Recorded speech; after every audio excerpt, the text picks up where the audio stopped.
O que é que vai acontecer com isso? O que vai acontecer, a gente teve uma amostra grátis essa semana. A esquerda se diverte aí falando essas bobagens, né?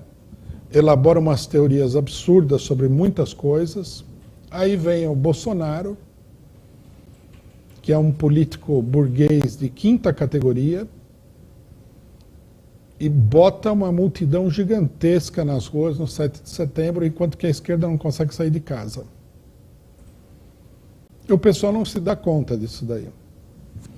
Aí eu vi, né, nos discursos dos bolsonaristas, eles falavam assim: nós estamos resgatando o patriotismo.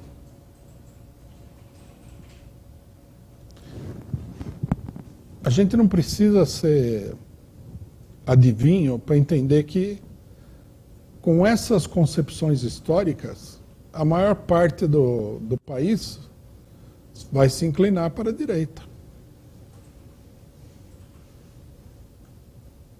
Existem aquelas pessoas que acham que para você ser um contestador, um radical, ou simplesmente porque eles são muito conformistas e no ambiente em que eles vivem isso aí é moeda corrente, você tem que baixar a ripa no próprio país, que isso daí seria uma mentalidade crítica e revolucionária. Não tem nada a ver. Mas quantos serão essas pessoas aí? Aí a direita aparece aí, né? E rouba a cena. O 7 de setembro foi só da direita. A esquerda desapareceu no 7 de setembro. Desapareceu em todos os sentidos. Não fez um ato, porque no PT, PSOL, PCdoB, etc., vigora a ideia de que você não tem não pode ter nem uma remota possibilidade de confronto com os bolsonaristas. Então meio que proibiram todo mundo de sair às ruas no 7 de setembro, apesar de que no 7 de setembro no Brasil, a esquerda normalmente participa do grito dos excluídos, que é uma atividade que foi criada pela Igreja Católica, a esquerda da Igreja Católica, e tornou-se tradicional, o grito dos excluídos. O pessoal não foi. O pessoal tomou a decisão seguinte: deixa o Bolsonaro sozinho nas ruas. E o Bolsonaro, o que ele fez? Ele realizou atos verdadeiramente gigantescos. O ato do Rio de Janeiro, por exemplo, foi... Eu acho que para a gente ter uma coisa parecida com essa, o ato que aconteceu no Rio de Janeiro, a gente teria que voltar à campanha das diretas de 1984 e mesmo assim não sei se o Bolsonaro não saiu ganhando. De tão grande que foi o ato. Em São Paulo foi grande, em Brasília foi grande. Foi muito grande. E mais, dava para perceber que o Bolsonaro, que esses atos não eram atos como a gente viu na época dos atos coxinha contra o governo do PT. Não era a mesma coisa. Esse ato era um ato que tinha uma base popular. Tudo bem, não é a população mais pobre do Brasil. Mas estava lá a classe média mais pobre, os evangélicos, etc. e tal. Não era um ato de empresários, como eram os atos coxinhas. Não era um ato daquelas pessoas assim, raivosamente, que estavam lá por um interesse momentâneo. Há uma mobilização ideológica nos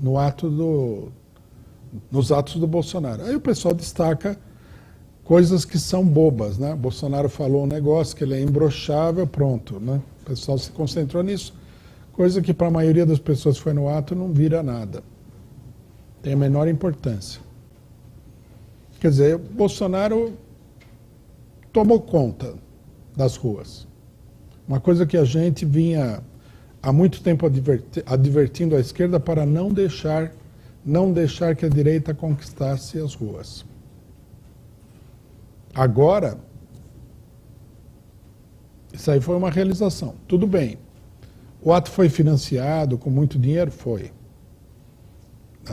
O ato foi organizado por igrejas evangélicas e sei lá mais o que? Foi. Mas mesmo assim, né, são atos bastante grandes.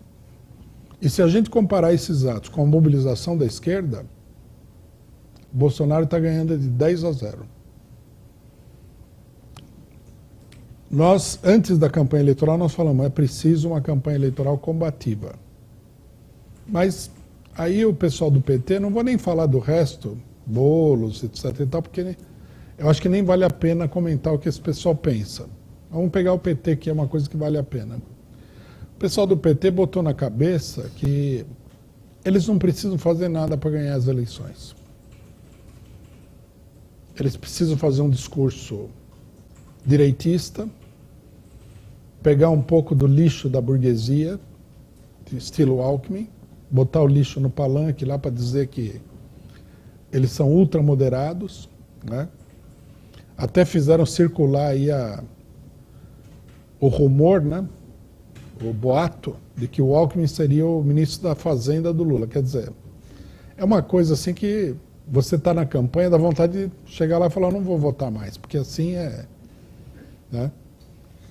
O pessoal perde a cabeça num negócio desse. Logicamente que nós não vamos fazer isso, mas que deve ter passado isso pela cabeça de muita gente, eu não duvido. Quer dizer, é uma campanha, é uma coisa de uma desmobilização total. Enquanto a direita mobiliza, o outro desmobiliza. A luta contra o Bolsonaro, né, não é uma luta que está sendo travada pela esquerda. A esquerda, na verdade, ela está torcendo pela burguesia, por um setor da burguesia que se confronta com o Bolsonaro. Ou seja, eles não estão nem no jogo. Estão fora do jogo. Estão na arquibancada. Aí eu vejo o pessoal lá, nossa, eu vi matérias assim, o Alexandre de Moraes deveria prender não sei quem e tal. É como se o Alexandre de Moraes fosse assim a lança do PT. Então vai lá, Alexandre de Moraes, faça isso. Vai lá, Alexandre de Moraes. Vai lá, STF, faça isso. Se apoia no aparato de Estado. O Brasil é uma porcaria.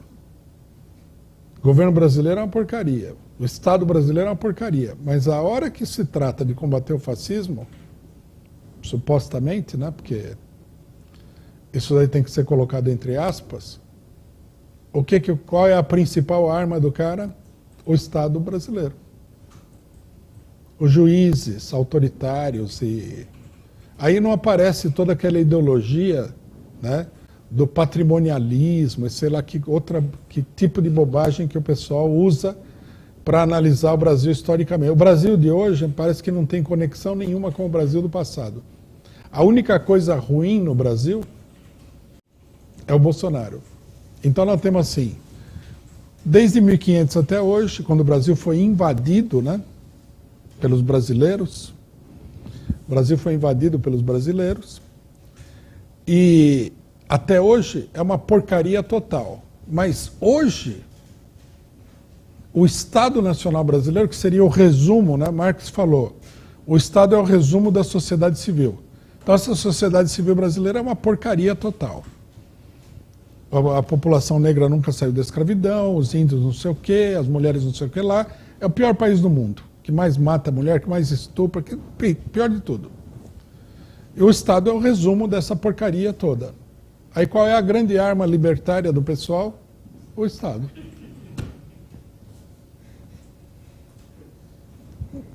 Não dá para entender. Se a gente aqui não consegue entender direito, imagine o povo. Com esse tipo de política, não vão para lugar nenhum.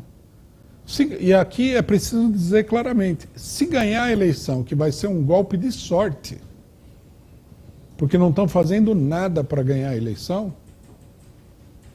não vão governar. Bom, se botar o Alckmin na economia, adeus. O que o Alckmin vai fazer na economia? O Alckmin é um Fernando Henrique Cardoso. É como colocar o Fernando Henrique Cardoso na economia. É uma loucura.